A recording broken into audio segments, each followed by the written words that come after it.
Why'd you leave us? It won't happen again. I want my grandson found. I don't care how you do it. Do it. But a winner never listens to the odds. Whatever happens, I want you to stay with him.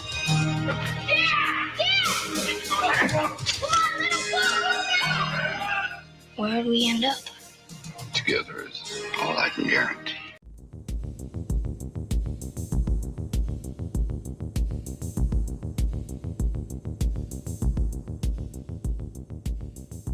Hey guys, I'm Kevin. I'm Jake. And this is Movie Matters. Continuing with sports movies, we are doing the 1987 Stallone flick, Over the Top. First time seeing it, same for you, Jake, right? Yep. What'd you think? Overall, it's like not a bad movie. It's just, it's a little weird at times, I think. But yeah, I mean, I don't know. We both, I think, went into this expecting it to be like the goofiest, like weirdest arm wrestling movie. But then, like, it's like talking about like his kid and stuff. I was like, oh my god, this is gonna be like a heartwarming movie. Like, yeah, which I wasn't prepared for. Yeah, it surprisingly has a lot of heart, which is very interesting for a Stallone movie about arm. Like, literally, the movie. It's an '80s movie about arm wrestling and child custody. Like, what a weird combo. Like, how does someone even think of that? Yeah, I don't know. Cocaine. Cocaine. From 87, Stallone wrote it with a couple other people. I mean, it starts off right off the bat with just like 80s ballads. Just the whole soundtrack is just 80s rock music, and it's goofy in that regard, I'd say. But it's also very 80s because of that. Yeah. And like, just the overall plot of it, like you said, is just like such a weird mishmash. But like, I don't know, there's like some really great like writing moments in here, and like then you're thrown into this arm wrestling thing, which is like never fully explained, like why he does it or like anything, you know? But yeah, I mean, I don't know. It's not a bad movie though. Like, it's entertaining. There's a lot of plot holes, I feel like, though, and we'll get into those, but I mean, in general, it's just, I don't know. I'm glad we watched it. I mean, I enjoyed it. It made absolutely no money at the box office for the most part. I mean, it had a $25 million budget. Half of that was literally Stallone's salary. Like, $12 million was his salary for the movie, which is to write and act. I think so. Like, so Stallone initially didn't really want to do the movie, and he finally agreed to the movie because Menahem Golan, the director, kept literally just offering him more and more money. And until Stallone was just like, all right, why not? It's a shit ton of money. I mean, I get it. He was reportedly paid $10 million. Some reports say $12 million. At the time, that was by far the most amount of money an actor had ever been paid for a movie role. Which for this movie is like $12 million even for today's standards is high. It's quite a lot. It's like a good amount. I mean, obviously you got some actors getting a ton of money from movies, but like still 10 to 12 million is like, in 87, that's fucking insane. Yeah, that's probably close to like 30 million today. Something like that. So like crazy. It's a lot. Yeah. Yeah. So I get why he did the movie. But he was also kind of like he was unhappy with the final cut of the film. He's like, he wanted to direct it. He's like, if I would have directed, I would have changed the whole setting to an urban setting, used like scored music, like a soundtrack instead of all this rock music, and he would have made the Las Vegas finale more ominous, is what he said. Which I get. It's, I don't know. there's some very heartwarming and touching moments in this movie, and I feel like those are probably the ones that Stallone kind of sprinkled in there with his writing. Because, I mean, as we've talked about in multiple episodes, he's written a lot of these movies we've watched, and he's pretty good. He's a pretty good writer. Yeah, and like I think that's probably the biggest differentiator between him and Arnold is like I think a lot of times Stallone's movies have this like feel good element, you know, or at least some like underdog moment, like underdog emotion and like and stuff. Where like Arnold is just straight up like he's just beating the shit out of people, shooting the shit out of people, or like blowing the shit out of people. He's not the underdog. Like never. So he's the main dog. Yeah, for sure. So yeah, I think that's like the major difference between those two. Agreed. Is like I could never see Arnold like doing this movie. No, absolutely. Like it would kind of be absurd, you know, to watch. Yeah. And I mean Arnold did get into like more comedy, but and those movies kind of have heart, like Twins, which I can't wait to watch. You've never seen that, right? No, I haven't. Oh, it's so good. It's so good. We got to watch that. We got to do some more. We got to maybe have another Arnold month where we just do, or like an Arnold Stallone month where we do some movies that you haven't seen. Like I'd like to rewatch Red Heat. I haven't seen that movie in a long time. I'd like to do that, and there's a couple other Stallone movies we could do for sure. I'd like to do Rambo 3. Yeah. Definitely like to do that. Yeah, I mean, even the opening with the 80s rock ballad and like the aerial shots of the truck driving, you know, through the mountains is kind of goofy, and I was just like right off the bat, I was like, okay, we're in for a little bit of a treat with some 80s-ness, and that's kind of what this, you know, I mean, that's what this podcast is all about. Mm-hmm. But like also right off the bat, to me, the editing was terrible. I feel like the editing in this movie is not good. They're like literally right off the bat.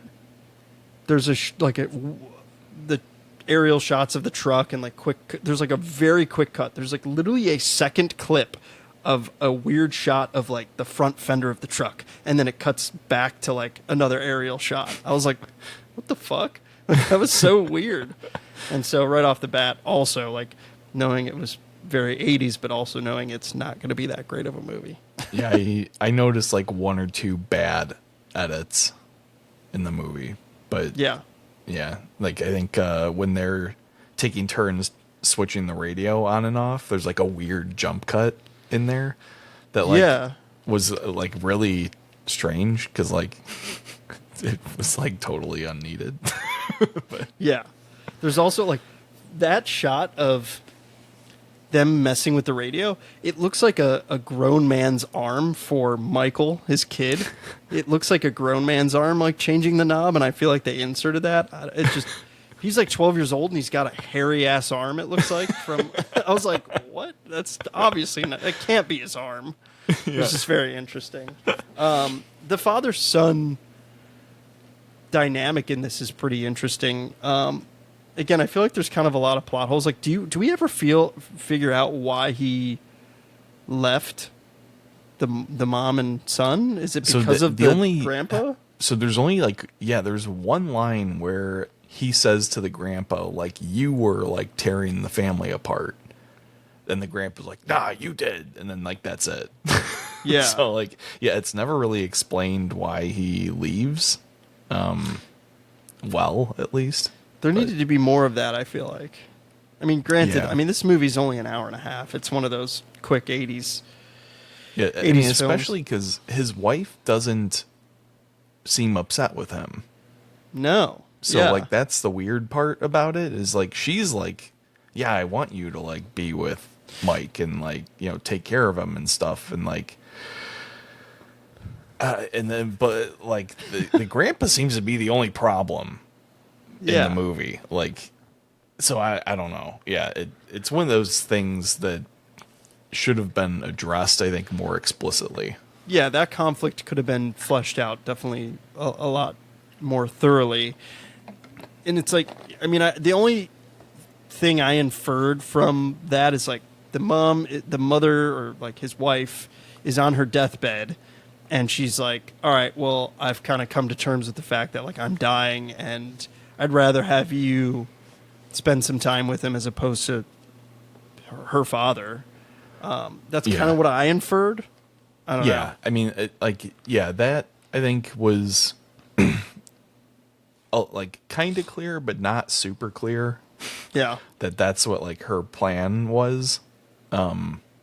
It's also not super clear that like she could die.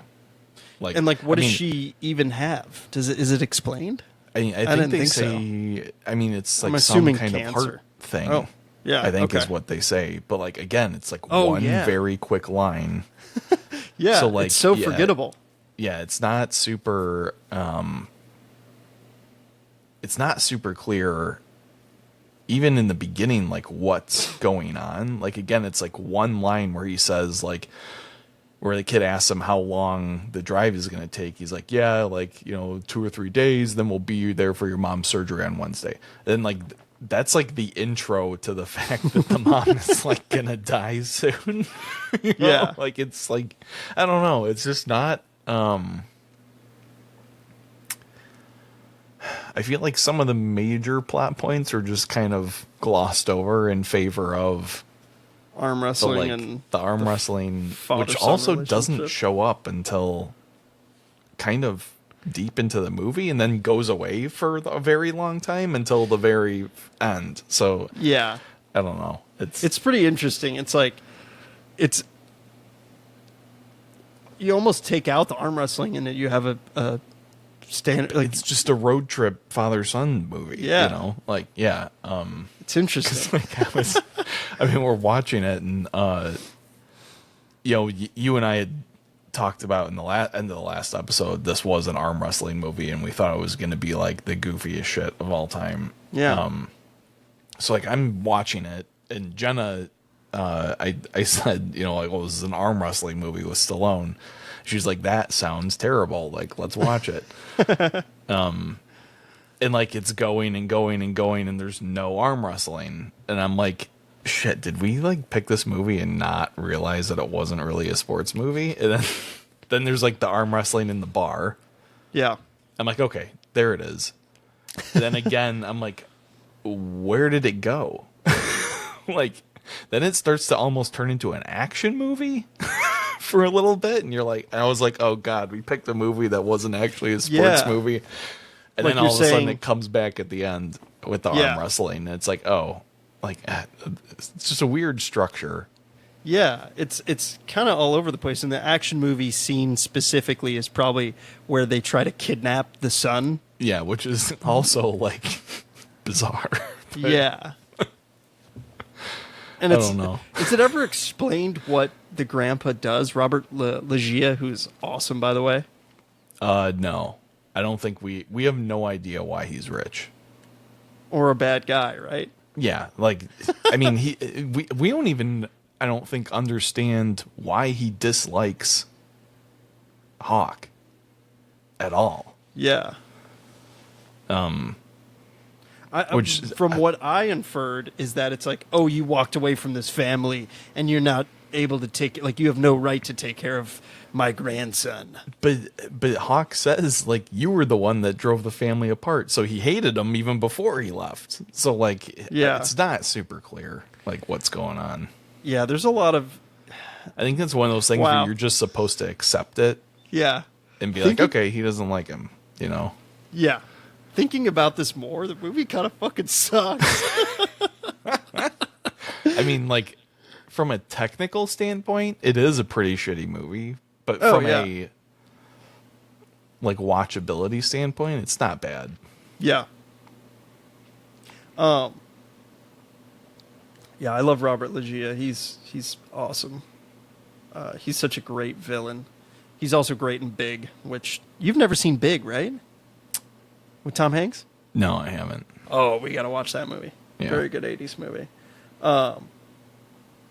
Yeah, this...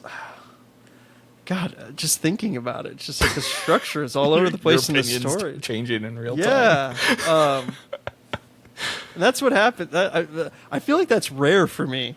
usually we're watching and I'm like, oh, okay, like talking about it makes me like it a little bit better. Yeah. Not with this movie. No, there's been like maybe one other movie where you've disliked it as we've talked about it. I think. Yeah, I'm a pretty easy. I'm a crowd please. Like I'm easy to please. This movie this movie isn't bad. It's not good. Well, I mean, like if you're just watching it, yeah, a lot of this like isn't super noticeable. Yeah.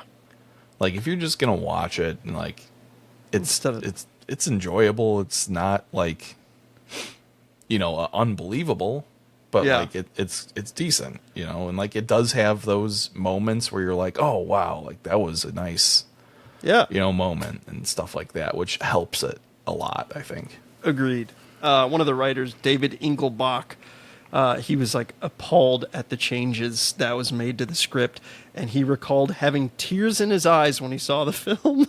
He remarked that his original draft wasn't nearly as dumb as the final film, and it was more about truck driving and arm wrestling than it should have been. Which is kind of hilarious.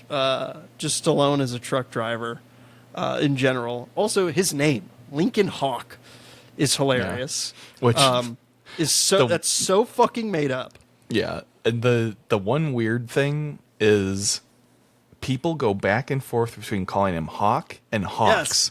Yes. With an S, and it's very strange. Very. Because in the credits he's listed as Hawk. Yeah. But people throughout the movie call him Hawks. Even the grandfather calls him Hawks. Yeah, the grandpa does call him Hawks, which is, I feel like was either a miswrite or like something. I don't know. Yeah. It's so weird. Yeah, it makes no sense. Also, his son's name is Mike Hawk. Yeah. Mike Hawk. And the writers did that on purpose as a joke. Mike Hawk. Yes. Like, come on. But they always refer to him as Cutler, though, don't they? Or, yeah, that's the... Cutler's the grandfather, right? Yeah. Yeah, Cutler's the grandfather. Because the mom's... I think they say the mom's name as, like, hyphenated. It's, like, Cutler Hawk. Yeah. But the kid seems to go by Mike Cutler. Cutler, yeah. But his true name would be Mike Hawk. Like, come on. I think the kid, Mike, does a great job. David Mendenhall. He does a great job. I think he's kind of annoying in the beginning. Yeah, but he's supposed to be. Yeah. You're not supposed to like him in the beginning, which is also interesting. Yeah. Yeah, very interesting that they like make him a little like kind of shit. Like, yeah. Even though he's super polite and, calling him sir and just health. Like, oh, this is healthy. Like, I don't want this bullshit. Like, I want like tuna. Yeah. Yeah, it's interesting. And like him running into oncoming traffic is ridiculous. That scene was like, ridiculous, and like also does not fit with his character. No. Who's kind of like a deep thinking, like calculated kid. And he just sprints into oncoming traffic on like a 8-lane highway. Like, yeah. It's like, okay. Ridiculous. Yeah, and then you get to the first arm wrestling bout, if you will, and it comes out of nowhere, where it's just like he's in a trucker bar, and they're like everyone kind of knows him, and then you've got all these guys. Smasher is the first guy he arm wrestles, and I love that Smasher like is getting slapped in the face to get ready. Like that's so ridiculous. I mean, the movie, the title's fitting. Over the top. It's kind of over the top. Yeah. And the whole over the top thing is where he like puts his hand over the top of the other guy's hand to like help give him leverage, which is pretty interesting. I mean that's cool. the whole, I I love where it just randomly cuts to them in the truck, and he's got this like weightlifting machine in the fucking cab of the truck, and he's pushing his hand down. Not there the entire time, by the way. No. And like he's got a fucking weight stack in there. Like, how? What? I laughed my ass off when I saw that. I was like, no fucking way. Mike does the same amount of weight as he does, which is also ridiculous. I did not notice that. That's funny. Yeah, so ridiculous. I love where he's just like I mean, there are some sweet moments where he's trying to gain his son's confidence and attention and love, and he's like, you can use my shoulder as a pillow if you want, and he's like, no, I'm fine, sir, and just like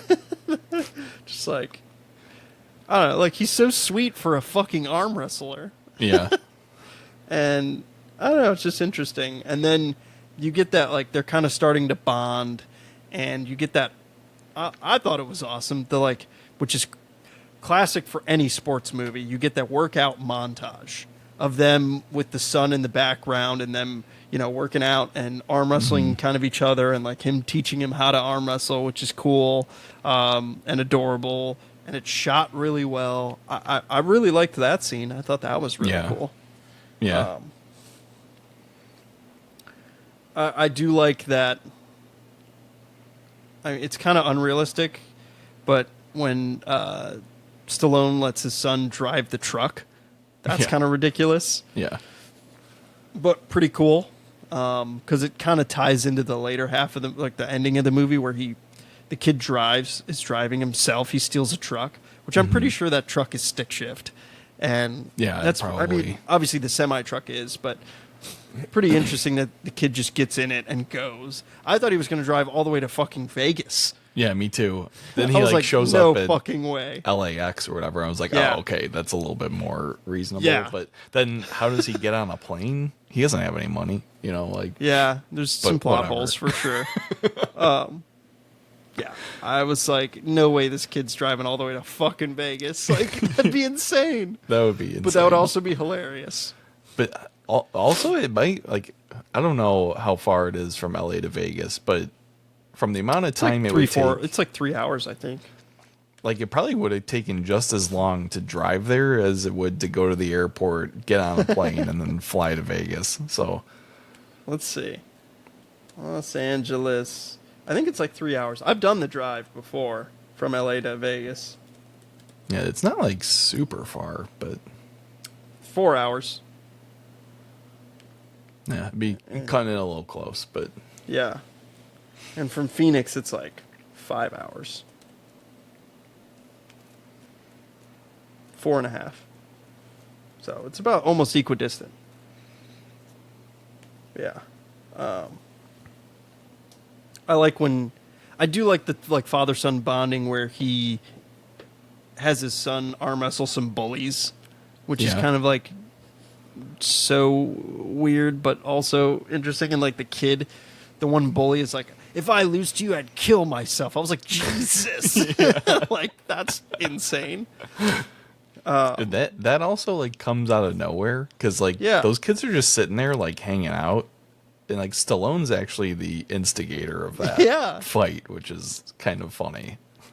Yeah, very interesting. Also, but I like that. Mike gets beat and then he runs outside and he's like crying, and his dad Stallone goes over and tries to console him a little bit, and he gives a really good kind of pump up speech. And he's like, as long as you lose as a winner, it doesn't matter. And I loved that line. I thought that was great. There are a lot of really good, like sports, like speech, kind of moments in this movie, which are like life lesson, kind of moments, that are like really good, that are, I think, clearly written by Stallone. Yeah, 100%. I like that he wins and does over the top on the kid. I mean, just seemed, it was like, again, it was kind of a random scene. It didn't seem realistic to me. Maybe, but it's more so just unnecessary. Yeah, agreed. He just picks this random fight with kid. I mean, I like it because it's he's trying to like bring him into his world and show him what he does, which it's a good way to bond. But yeah, Jenna was like, "Why is he forcing his kid to arm wrestle?" It's like that is kind of a good point. It is a little odd, but yeah, pretty interesting. Like if it was like basketball or something like that, like okay, like get in there and show this kid a thing or two, But yeah, arm wrestling's like a weird thing to like drive your kid towards, but I mean yeah, agreed. But again, it's the way that's what he does, and so he wants to share that with his son and bond. I get that, but it is interesting. Yeah, and then you get the again that we talked about it a little earlier, the kidnapping scene, like the attempted kidnapping scene, which is interesting. And Stallone takes him out basically and gets. Oh, he doesn't get Mike back, does he? I don't remember. Yeah, he does. He does. Okay, but then he crashes the car that Mike is in. Yeah, with his truck. I was shocked about that. I was like, "Yo, he's gonna what if he hurt them? Like, or he hurt his kid?" I was shocked he did that. But that was also, it was pretty like action packed and entertaining. I was like, "Oh, this is cool." But again, like you said, it's just kind of it's another thing that's out of nowhere. Well, and like as this is another thing what's not super clear, because like there's a scene a bit earlier where the grandpa like tells the guy like, all right, we need to go find Mike or whatever. And then like this kidnapping scene happens, and like at first I was like, holy shit, like they're just gonna have a fucking like random kidnapping in this movie, like. And then like Stallone, after he like saves Mike, is like, I think Mike says like, who were those guys? He was like, your grandpa. Or like something. And I'm like, oh, like that's really strange. It's also really strange that Stallone instantly knows it was the grandpa behind it. But yeah, like, I mean, unless this is like, right up the grandpa's alley. Just kidnapping. I don't know, but like the grandpa's also a little shady. It seems like. Yeah, and he's got like all these bodyguards too, like big hulking bodyguards, where it's just like, why? And like there's that quick line where Mike accuses Stallone of dealing drugs, and Stallone's like, no, I never did that. Like your grandpa just made that up. So like I wonder if the grandpa's like a mob boss or something that's just like never explained, or what. But that's such a throwaway line. That's like, you used to deal drugs. Like, no, I never did that. And it's like, it's so quick, and there's again, there's so much that could have been fleshed out. But kind of frustrating. I don't know if you've watched. Have you watched Reacher at all? Oh yeah, love Reacher. The newest season with Michael Anthony Hall's character reminds me a lot of the grandpa in this movie. Like he's like super rich from like unknown means, and then he's got like all these like bodyguards and security and like this like weird kind of like criminal apparatus around him. Like it's just interesting. Like that's all I could think about the whole time was like, this guy's got to be like in some kind of like shady kind of business, but. Yeah, and it's never it's never explained. It should have been explained. Then you get I thought the scene where Stallone goes to see his wife, which he's like, oh, it's my wife, which is it's like not his ex-wife. It's not like. But he always calls her honey on the phone too. Yeah. So it's interesting. The dynamic there is very interesting. But like he goes up to the the doctors and the nurses, and they're like, hold on 1 second, and they get the main doctor, and the doctor's like, I'm sorry, she's passed away. Your wife's toast. Jeez. A little morbid there, Jay. But I mean, yes, she does die in the movie. But like that scene is a kind of emotional, and you're like, oh shit. And then Mike tries to run away again, and yeah, and that's when the grandpa takes him, right? Or like, as Mike runs to the grandpa. Yeah, and then Hawks crashes his semi into his fucking mansion for no reason. No reason. Basically, in order to get inside, where he could have just potentially hopped the fucking fence. Yeah. Or like gate, and crashes it. And I'm like, how is he going to get away with this? And that's where the grandpa calls him Hawks. He's like, Hawks! And like, they have that like screaming match, and then Stallone actually gets arrested. I was like, oh shit! Like he actually gets arrested for doing this crazy thing. Yeah. I was like, that makes sense. And they like try to bribe him or like pay him off, being like, hey, take the money and I'll get custody of your son. And he takes the bribe, right? Well, I don't think it's a bribe at first. When he's in jail, I think they just offer to like drop the charges. Oh yeah, that's right. In exchange for him signing over custody.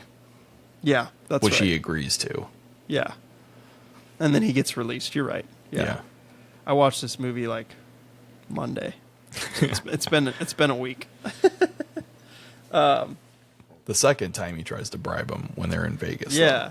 And then he throws his like bodyguard through a fucking plate glass window or like sliding door, which is like insane. Yeah. But in the jail, I like when he talks to Mike, and he's just like, he's like, the world meets nobody halfway. But the theme song to the movie is Meet Me Halfway. Yeah, by Kenny Loggins. Like, what? I know. I thought that was pretty funny. It's like, that doesn't make any sense. Yeah. Just very interesting. Yeah. But also a Kenny Loggins theme song for an 80s movie is fucking awesome. Yeah. Yeah, it is. Like, that's classic. Pretty standard. Yeah. Oh, yeah. But yeah, one thing that I like didn't realize until as we were talking about this now is in that Vegas hotel room scene, the grandpa offers him a like premium like big rig, setup. Yeah. And $500,000. Which again, in like today's money would be like $1.5 million or something at least like that. Which is like crazy. So how much money does the grandpa have? Number one.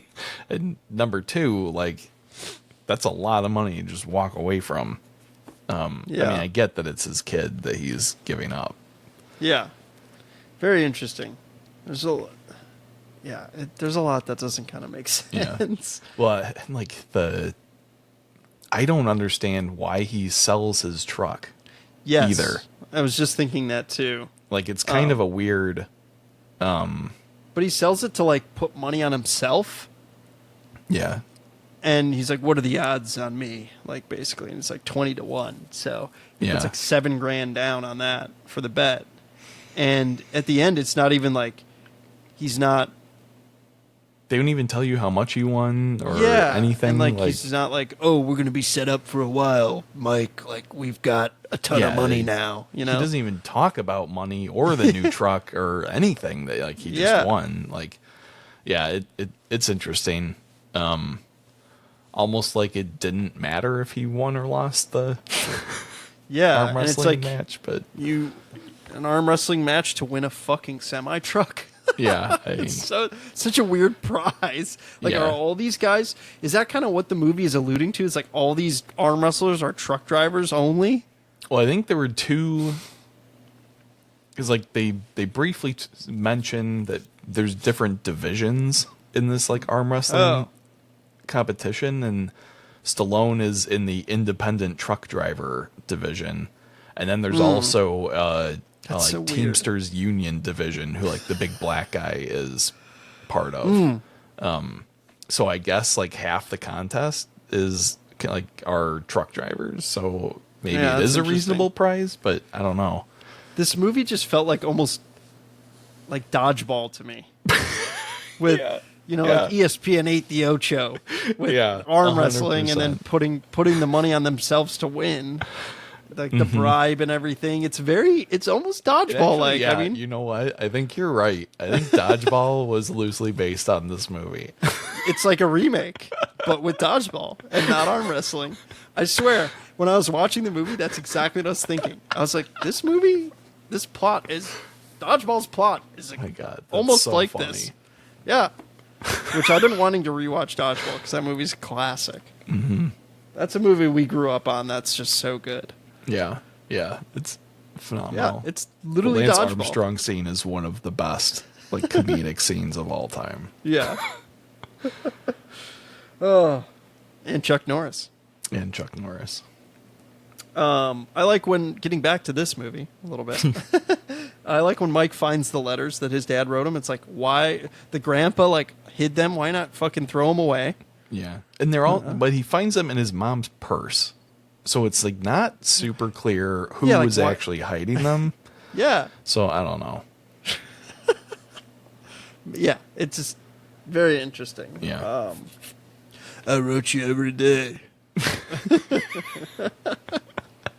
Must have wrote you 100 letters. That was pretty good. I'm not gonna lie.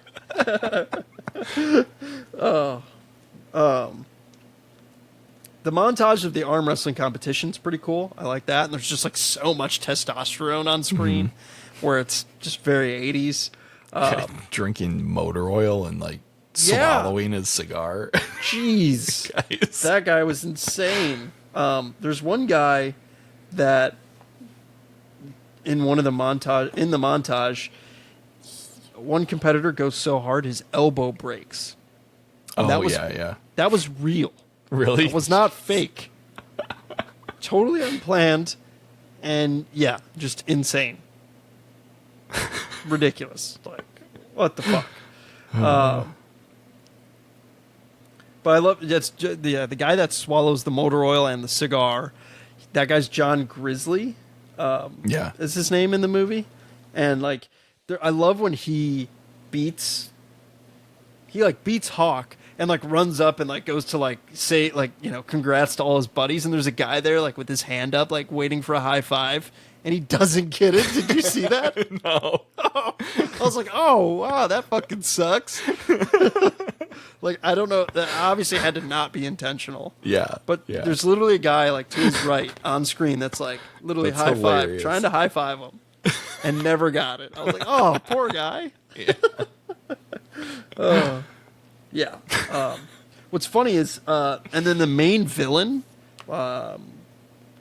who's played by Rick Zumwalt, he was the studio's third choice for Stallone's rival. They originally wanted Cleve Dean, who was an arm wrestling champion, but he was so massive compared to Stallone that it wouldn't look believable, so they went with professional wrestler Ox Baker. When Baker didn't pan out, the role went to Zumwalt. So, pretty interesting. And I think Zumwalt is fucking massive compared to Stallone, too. I mean, almost every guy that arm wrestles in this movie is bigger than Stallone. So, yeah, it's interesting. And, like, I feel like... Which, like... I mean, Stallone is jacked in this movie, but I feel like this isn't nearly as... jacked as he was in, like, other movies. Yeah. Like Rocky V, I feel like he's freaking ripped in that movie. Yeah. Well, even, like... No, maybe not Rambo. Or maybe Rambo Part 2. Yeah, Part 2, he's fucking ripped. Yeah. Yeah. I don't know. It just... I mean, now he looks like Arnold did in the 80s. Yeah, he's a fucking tank. Yeah. He's just big. Yeah. Pretty crazy. I mean, they originally kind of Stallone wanted himself to not win. But he's like, I can't get away with this twice because in Rocky, the first one, he doesn't win. Right. And it's still That's kind of what movie. I thought. I was that like, he wasn't going to win. are they going to do Rocky in this? Yeah. I was like, that would be interesting. Pretty interesting. Also, like, it's mentioned at least 4 times, the double elimination. Yeah. Which is also dodgeball. Very dodgeball-like. Yes, you're right. And he loses once, and the big guy, Rick Zamal, doesn't lose at all, so he'd technically have to beat him twice. Yeah, you're right. So, like, and I was thinking the whole time watching it, being like, all right, he's lost once. He has to technically do this. He has to win twice. Yeah. But that never happens. No. And they mentioned it like 4 times at least. Yeah, of, like, they double drill elimination. it into your head that this is a double elimination, which made no sense. So I think there's a line where they say there were 500 contestants. Are you serious? Jeez. So a Definitely missed double that elimination bracket with 500 contestants would not have been completed in one day. I'm just saying. No. Fucking like a week. Jeez. Yeah. So, I don't know.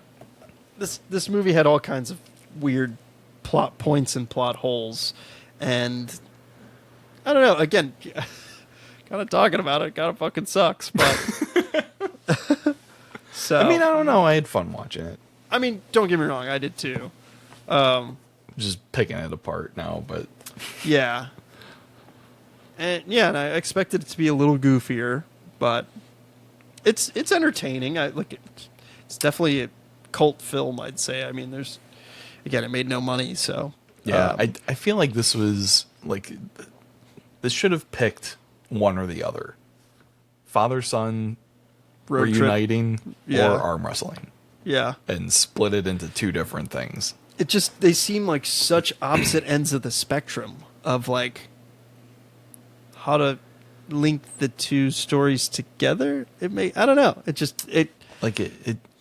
feels like 2 different movies when you're watching it too. And watching it, I was like, man, they should remake this and make it goofy, like make it funny like dodgeball. Yes. Yeah. They should. Maybe that's what they did. Yeah. But I feel like this movie, and again, I don't care for remakes that much, but like they could totally remake this and really kind of hone in the comedy with it, because it's such a arm wrestling is such an interesting sport. Also, I feel like what they should do is I forget what sport it is, but where they slap people. Oh yeah. They should. I don't know I guess it's just called slapping, but they should make that a movie. Yes. That would be fucking hilarious. They need to have Will Ferrell get absolutely shredded and make an arm wrestling or slapping movie. Yeah. That'd be pretty funny. I don't know, like, yeah, I feel like there's a lot of ripe comedy for those types of subjects. Mm-hmm. And that'd be pretty fun to make a movie like that. And it'd be entertaining. Interesting. Yeah, in the style of like Talladega Nights or yeah, dodgeball. Yeah, dodgeball, yep. Yeah, so I think rewatch value for this movie isn't super high. Like, no, I'll probably. I don't know if I'll watch it again, but I might just because it's goofy-ish. Yeah, I don't know. It's okay. Like I gave it a 3. The reviews on Letterboxd for this are fucking hilarious. Yeah, I bet.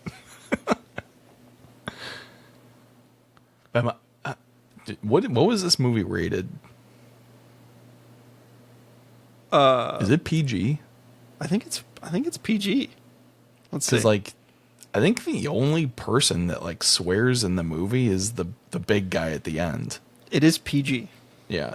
So I mean, it's actually not like that offensive. No, not at all. So there's no blood really. Yeah. There's like, It's pretty straightforward. Some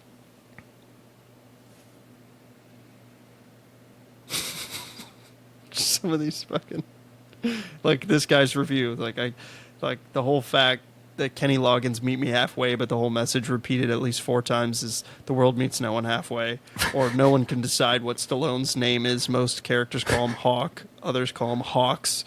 Like,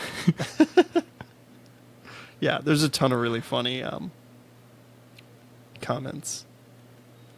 Like, this is 100% the best movie about arm wrestling. It's like the only one. Yeah. And that's what's funny. So, yeah, pretty interesting movie. I mean, I recommend watching it just because why not? It's a movie about arm wrestling and child custody, and yeah. It's absolutely not disappointing. No, not by any means. So, yeah. So, now would we categorize it as a sports movie? Having watched it now, it's really pushing the line. It is. It's almost like more like a family drama than a sports movie. Yeah. I mean, you do get the underdog aspect of Stallone's character going against the big dude. And you do get the arm wrestling competition at the end. But it's, again, like you said, it's an arm wrestling movie, but it's not. Yeah, I mean, it's not like how, like, Raging Bull is actually quite similar to this, where most of the movie's focusing on, like, his personal life. And then the boxing is kind of supplementary. However, it's, like, unmistakable that Raging Bull is about boxing. Yes. And a boxer.